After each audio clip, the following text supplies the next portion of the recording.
ఇంకా కొబ్బరికాయ పెడుతుంది. అక్కడ అధికార ఫంక్షన్లు అన్నింటిలో కూడా కొబ్బరి నీరుని వారు డ్రింక్ ఇస్తారు. కాబట్టి కొబ్బరి ఉత్పత్తుల్ని అక్కడ పానీయంగా ఇస్తుంటే ఆంధ్రప్రదేశ్ రాష్ట్రంలో మామిడి పంట విపరీతంగా పడుతూ ఉండి రైతులు గిట్టుబాటు ధర కల్పించలేదని చెప్పి తోడు కొట్టుకుంటూ ఉంటే ఈ రాష్ట్ర ప్రభుత్వాలు స్పందించి మామిడి జ్యూస్ని కొని మామిడి జ్యూస్ని ప్రతి కార్యక్రమంలో కూడా వినియోగించాలని చెప్పి మేము రైతు సంఘం తరఫున డిమాండ్ చేస్తున్నాం. అదేవిధంగా ఈరోజు మామిడి తోట ఏర్పాటు చేస్తే మన స్థానిక బాధితులన్నింటి కూడా మామిడి తోటకి చెప్పుకొని ఆ తర్వాత మామిడి తోటకి ఇచ్చిన ఫండ్స్ మనకు ఇక్కడ రైతుల సంక్షేమాన్ని చూసేదానికి అవసరం ఉంటుంది. మోసాలు మామిడి రైతులు గిట్టుబాటు ధర మామిడి రైతులు గిట్టుబాటు ధర యువరాజ్ గారిని మాట్లాడాల్సి కోరుతున్నాం. మండీలు ఉన్నాయి.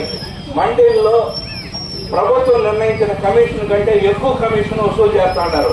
దాన్ని మనమంతా ప్రశ్నించాల్సిన అవసరం ఎంతైనా ఉంది. అదే మండీల్లో కానీ ఫ్యాక్టరీలో కానీ రైతు డ్రైవరు ఎవరో పోతే వాళ్ళకి మంచినీళ్లు పాలు టీ బిస్కెట్ తిండి ఇచ్చే వ్యవస్థ లేదు, క్యాంటీన్ లేదు. ఇప్పుడు ఆడ పోయి 2 రోజులు ట్రాక్టర్ నిలబడితే ఈ నుంచి ఓనరు మళ్ళీ వాళ్ళకి భోజనం కట్టుకొని పోయి ఇవ్వాల్సిన పరిస్థితి ఏర్పడతా ఉంది. ప్రతి రూపాయలు సహాయం చేసి అవసరానికి కాదునేటువంటి వ్యాపారస్తులు కూడా రైతులతో సమానమే. వాళ్ళకి ఈరోజు మామిడికాయలైతే నిండా మోసంగా ఉంది. ఏడా పరిస్థితి ప్రతి ఒక్క ఫ్యాక్టరీలో మూసేసి రైతు దగ్గర వాళ్ళు కొనుక్కొని అమ్మాలంటే కూడా ఈరోజు భయపడి దూరంగా పెట్టే పరిస్థితి చేస్తాం. ఒకవేళ రైతు దగ్గర కొన్న డబ్బు తెచ్చి పరిస్థితి వచ్చింది. ఇదంతా ఎవరి వల్ల అంటే మన రైతుల్లో ఐక్యత లేని దాని వల్లనే. రైతులందరూ ఐక్యతగా ఉండి మనమందరం ఏ పంట పండినా దానికి సరైన ధరను నిర్ణయించేంత వరకు ఆ పంటని మనం పోసేదా లేదా రోడ్డు పెంచి పోసేదా ఇది చేస్తేనే దీనికి ఒక పరిష్కారం అవుతుంది.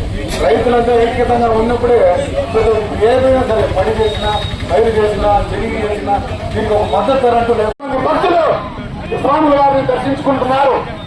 అక్కడ అన్న ప్రసాదాలు కానీ టూర్ కాంప్లెక్స్లో కానీ వాళ్ళకి స్వచ్ఛమైనటువంటి పాలిస్తున్నారు. భారతదేశంలో పాడి కొరతుంది కాబట్టి ఢిల్లీ రాష్ట్రాల్లో పాల కొరతకి దిగుమతి చేసుకుంటూ ఉన్నారు ఇతర దేశాల నుంచి కూడా. కాబట్టి మన తిరుమల దేవస్థానంలో పాలకు బదులుగా మామిడి జ్యూస్ని అందిస్తే దాదాపు 2 లక్షల గ్యాలన్ల సరుకు బల్బు తిరుమల దేవస్థానం వినియోగించుకున్నటువంటి అవకాశం ఉంది. కాబట్టి